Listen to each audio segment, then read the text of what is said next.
अस्सलाम वालेकुम friends, welcome to CSS target. हमने एक प्रिजनर्स ऑफ जियोग्राफी की एक सीरीज़ स्टार्ट की हुई है।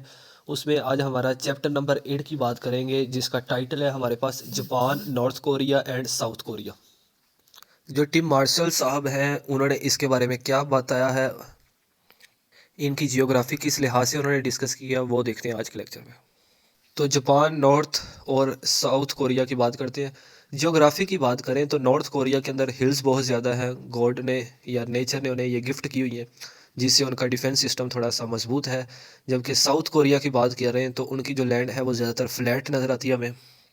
राइट साइड पे आपको इसका मैप भी दिख रहा होगा कि नीचे साउथ कोरिया है, उससे पीछे क्या जी, नॉर्थ कोरिया है। देखिए साउथ कोरिया के तकरीबन 3 साइड पे क्या लगता है आपको, सी ही दिख रहा होगा। तो जो साउथ कोरिया है, इसका नॉर्थ कोरिया के साथ बहुत ज़्यादा क्लैशेस पाए जाते हैं। देखें जो पीछे नॉर्थ कोरिया है और साउथ कोरिया को एक ही साइड से नॉर्थ कोरिया लगता है। अगर नॉर्थ कोरिया अपनी आर्मी डिप्लॉय कर दे, एंटर करवा दे साउथ कोरिया के अंदर या इस पर अटैक कर दे, तो उसकी आर्मी इजीली इसको काउंटर कर सकती है साउथ कोरिया को।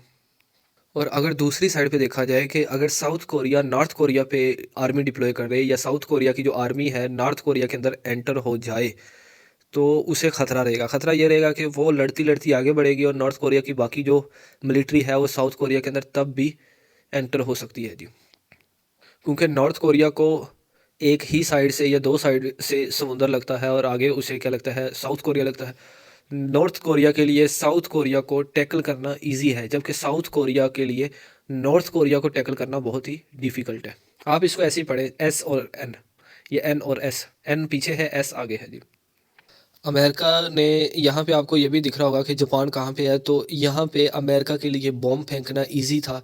यही वजह है कि अमेरिका ने हिरोशिमा और नागासाकी जैसे जो बॉम्ब हैं जापान पे डिप्लॉय किए इन दी वर्ल्ड वार 2। क्योंकि वर्ल्ड वार 2 में जर्मनी और जापान एक साइड पे थे और अमेरिका एक साइड पे था। यही वजह कि यूएसए ने हिरोशिमा और नागासाकी जैसे बॉम्ब जापान के अंदर डिप्लॉय किए। तो जैसे ही पहले कोरिया एक था, जैसे ही वर्ल्ड वार 2 ख़त्म होती है या वर्ल्ड वार 2 का मामला स्टार्ट होते हैं, तो कोरिया दो हिस्सों में बढ़ जाता है। एक साउथ कोरिया बन जाता है और एक नॉर्थ कोरिया बन जाता है। तो वर्ल्ड वार 2 के बाद जापान को दो थ्रेट नज़र आने लगे, एक अमेरिका और दूसरा चाइना। जापान और चाइना का भी आपस में क्लैश है, और इसके अलावा अमेरिका का जो जापान के साथ भी क्लैश था, अभी किसी हद तक सॉल्व हो चुका है। यही वजह है कि जापान की जैसी जियोग्राफिकल लोकेशन है, जापान के लिए अमेरिका भी एक थ्रेट है, चाइना भी एक थ्रेट है। और आपको पता है साउथ कोरिया और नॉर्थ कोरिया का जो मामलात हैं ये पूरी दुनिया जानती है। आपने किम जोन का नाम सुना होगा। उसने स्ट्रिक्ट रूल्स नॉर्थ कोरिया के अंदर डिप्लॉय किए हुए हैं, लगाए हुए हैं, इम्प्लीमेंट किए हुए हैं। तो इस चैप्टर के अंदर जो टिम मार्शल साहब है वो साउथ कोरिया और नॉर्थ कोरिया का बताते हैं कि ये दोनों आपस में दुश्मन हैं। नॉर्थ कोरिया को कुछ कंट्री सपोर्ट करते हैं और कुछ साउथ कोरिया को सपोर्ट करते हैं। इसके बाद वो जापान की बात करता है। जापान की बात करते हुए वो कहता है चाइना इसका दुश्मन है और यूएसए इसका दुश्मन था, जो कि अभी किसी हद तक फ्रेंडली मूड में आ चुका है जी। तो अगर इन फ्यूचर इनकी लड़ाई होती है तो वो कहते हैं कि नॉर्थ और साउथ कोरिया की लड़ाई होती है तो नॉर्थ कोरिया जीतेगा। जापान और चाइना की लड़ाई होती है तो चाइना जीतेगा। और जापान और अमेरिका की लड़ाई होती है तो अमेरिका जीतेगा। ऐसा कहना है टिम मार्शल इस किताब के आथर का।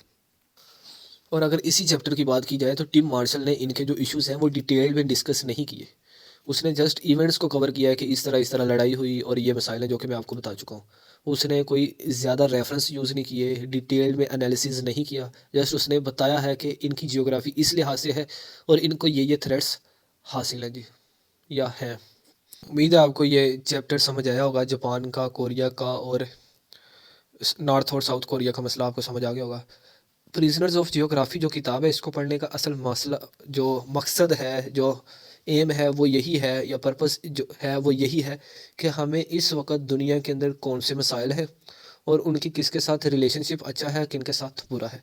बस इन्हीं चीज़ों को देखने के लिए हमने प्रिजनर्स ऑफ जियोग्राफी पढ़नी है, जिससे हमें पता लग जाए कि दुनिया के अंदर इस वक्त कौन कौन से मसाइल एग्जिस्ट करते हैं और अगर इनकी आपस में वार होती है तो कौन सा कंट्री जीतेगा। उम्मीद है आपको समझ आई होगी। मिलते हैं नेक्स्ट लेक्चर में, तब तक के लिए अल्लाह हाफिज़।